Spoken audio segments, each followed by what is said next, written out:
Hi மக்களே, இன்றைக்கி நம்ம சேனலில் என்ன பார்க்க போகிறோன்னு பார்த்தீங்கன்னா சுண்டைக்காய் சாம்பார். வாங்க எப்படி செய்யுதுன்னு பார்க்கலாம். நம்ம ஒரு பிடி சுண்டைக்காய் எடுத்துருக்கோம், ஒரு பெரிய வெங்காயம், ஒரு தக்காளி எடுத்துருக்கோம். இப்போ வந்து பார்த்திங்கன்னா ஃபஸ்ட்டு நம்ம அந்த சுண்டைக்காயை முதல்ல நசுக்கி எடுத்துக்க போகிறோம். நசுக்கி எடுத்துகிட்டு எண்ணெயில் ஒரு ஆஃப் மினிட் ஃப்ரை பண்ணிக்க போகிறோம். ரொம்ப நேரம் ஃப்ரை பண்ணோன்னா எண்ணெய் ரொம்ப சூடு ஏறத்துக்கு முன்னாடியே போட்டு மீடியம் ஃப்ளேமில் வச்சு சும்மா லைட்டாக வதக்கி எடுத்துக்கினா போதும். அது கூட நம்ம லைட்டாக மஞ்சள் பொடி ஆட் பண்ணி, எதுக்காகன்னு பார்த்தீங்கன்னா இந்த சுண்டைக்காவை நம்ம நசுக்கி பார்த்தோம்னா பச்சை ஸ்மெல்லு ஒரு மாதிரி ஸ்மெல்லு ஒரு மாதிரி வரும். அந்த ஸ்மெல்லு சாம்பாரில் கடைசி வரைக்குமே இருக்கும். சாம்பார் நல்லா சாப்பிட முடியாது, டேஸ்ட்டாக இருக்காது. அதுக்காக நம்ம இதை பண்ணுறோம். இந்த மாதிரி பண்ணிவிட்டு நம்ம பருப்பு ஆல்ரெடி ஒரு 15 மினிட்ஸ் முன்னாடியே ஊற வச்சுருக்கோம் சாம்பாருக்கு. அந்த பருப்பில் பாதி வெங்காயம் கட் பண்ணி போட்டுக்கிறோம், பெரிய வெங்காயம் நீட்டமாக, தக்காளி கட் பண்ணி போட்டுக்கிறோம்.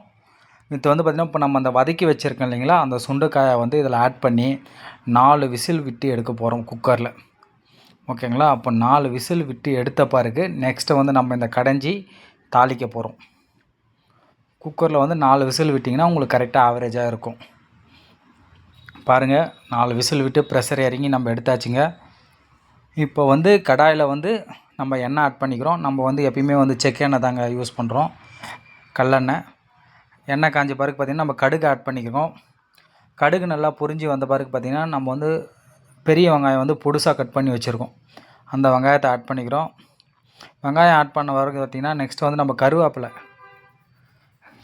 போட்ட பிறகு நம்ம பேலன்ஸ் இருக்க தக்காளி கட் பண்ணி வச்சுருக்கோம், அந்த தக்காளி ஆட் பண்ணிக்கிறோம். இப்போ பார்த்திங்கன்னா இதில் நம்ம குழம்பு மிளகாய் தூள் ஆட் பண்ணுறோம். நம்ம சாம்பாருக்கு வீட்டில் வச்சுருப்போம் இல்லைங்களா, குழம்பு மிளகாய் தூள், அதை ஆட் பண்ணுறோம்.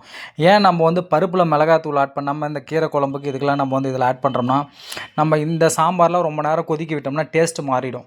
அந்த டேஸ்ட்டு மாறாமல் இருக்கிறதுக்காக தான் இந்த மாதிரி நம்ம ஆட் பண்ணுறோம். இந்த கீரை, முருங்கைக்கீரை, அப்புறம் பார்த்திங்கன்னா இந்த மாதிரி சுண்டைக்காய் குழம்புலாம் பார்த்திங்கன்னா கசப்பு எடுத்துரும். அதுக்காக நம்ம இந்த மாதிரி ஆட் பண்ணுறோம்.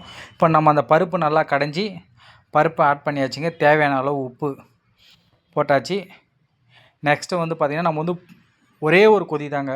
ஒரு கொதி வந்தோடனே பார்த்திங்கன்னா புளி கொஞ்சமாக பார்த்திங்கன்னா புளி வச்சுருக்கோம். நம்ம சாம்பாருக்கு எப்பயுமே நீங்கள் ரெகுலராக எவ்வளோ சாம்பாருக்கு புளி ஆட் பண்ணிங்களோ அந்த புளி நம்ம ஊற வச்சு ரெடி பண்ணி வச்சுருங்க. நெக்ஸ்ட்டு ஒரு கொதி வந்தோடனே நீங்கள் ஆட் பண்ணிடலாம். சாம்பார் ரெடி ஆகிடுச்சு. நீங்களும் ட்ரை பண்ணி